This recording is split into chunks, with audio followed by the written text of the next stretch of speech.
Dia 18 de setembro. São Tomás de Vila Nova, 1555. Um dos maiores santos que Deus deu à Igreja numa época em que as heresias mais temíveis levantaram a cabeça, foi sem dúvida São Tomás de Vila Nova. Castilha é a sua terra, onde nasceu em 1488. O sangue nobre dos virtuosos pais não foi desmentido pelo filho. Modelos das virtudes cristãs bem cedo implantaram no coração de Tomás o amor de Deus e do próximo, e com grande satisfação puderam constatar o desenvolvimento da boa índole do filho, no qual vinham desabrochar as mais belas esperanças. Muito criança ainda, tinha o maior prazer em repartir o pão com os pobres, que vinham pedir esmolas. Certa vez tirou um paletó para dá-lo a um menino pobre. A repreensão que lhe foi dada respondeu: coitado, ele precisa do paletó mais que eu. O amor dos pobres era a nota que mais caracterizava o jovem Tomás. Terníssima devoção dedicava à Santa Mãe de Deus. Nada vale o saber se não se lhe une a retidão de caráter, a religião e a justiça.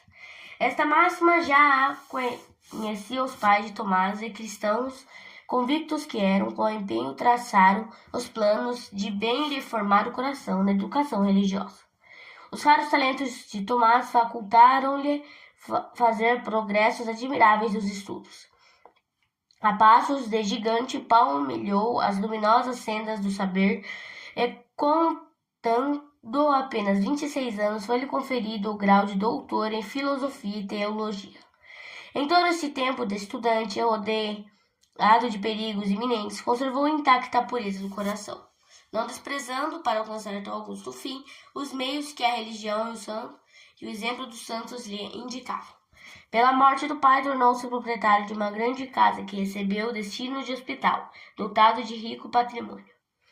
Corria o ano de 1516 e, abandonando tudo o que possuía, Tomás afiliou-se à Ordem dos Eremitas de Santo Agostinho, a mesma qual pertencia a Martinho Lutero, o infeliz apóstata à heresia.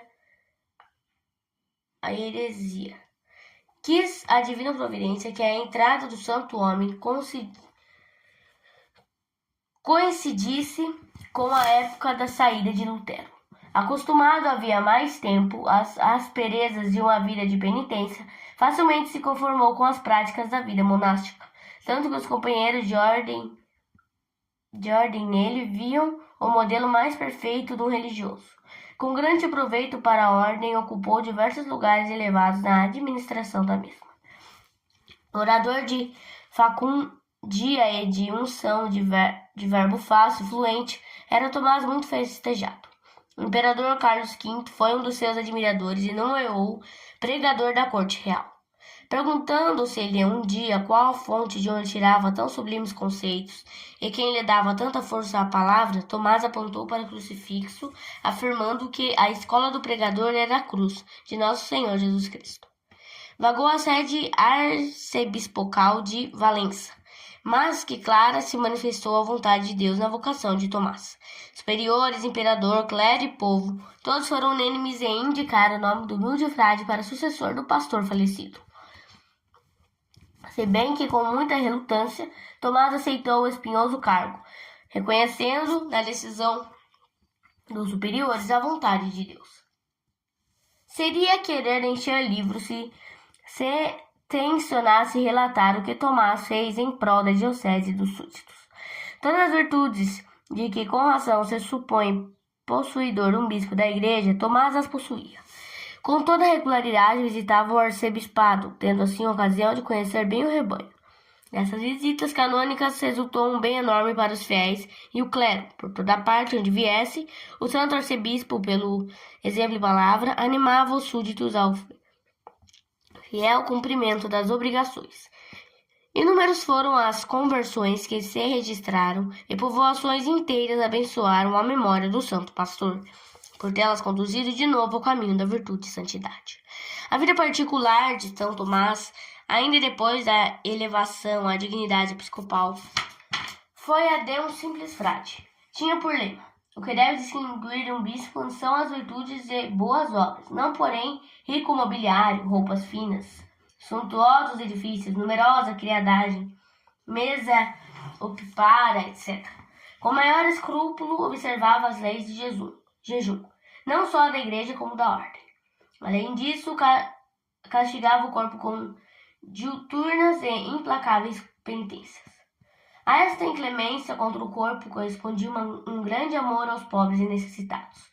Foi a caridade a virtude que mais caracterizou a figura desse santo bispo.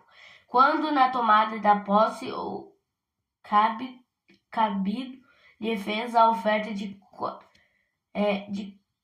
4.000 ducados. Tomás, grato, aceitou a dádiva, para imediatamente distribuir entre os pobres. Durante toda a administração ficou fiel a esta prática. 2/3 dos seus rendimentos pertenciam já de antemão aos hospitais e asilos. Poucos eram os dias em que não se lhe haviam reunidos na porta centenas de pobres a pedir pão, sopa ou dinheiro. Enquanto os outros pobres, envergonhados, viúvas e órfãos, não se contavam entre os protegidos do arcebispo. Ainda mais, indagava a diligência para descobrir os pobres verdadeiros e, sem que esses o pedissem, mandava-lhes o que necessitavam. Igualmente eram objeto de sua caridade circunspecta e prudente pobres, operários, jornaleiros e donzelas pobres. A esta últimas facultava os meios para tomarem estado consagrarem-se a Deus no convento. Apesar desta atividade no serviço da caridade, apesar da prática constante de outras virtudes, tinha constante receio de não merecer o agrado de Deus e de não poder substituir no dia do grande julgamento. Diariamente orava, pedindo a Deus que livrasse a igreja de um ministro tão indigno como se julgava. Por uma graça especial que Deus lhe concedera, teve Tomás conhecimento prévio da morte. Acometido em 29 de agosto de grave doença, tratou logo de se preparar para a grande viagem. Fez confissão geral e recebeu os santos sacramentos. 3 dias antes de se despedir deste mundo, mandou que lhe trouxessem os bens que ainda possuía e ordenou que tudo fosse dado aos pobres. Na véspera da morte, sabendo que havia ainda o resto de dinheiro, disse às pessoas que se achavam por perto: Conjuro-vos, em nome de Jesus Cristo, que ainda hoje os distribuis entre os pobres. Fazei-me este grande favor.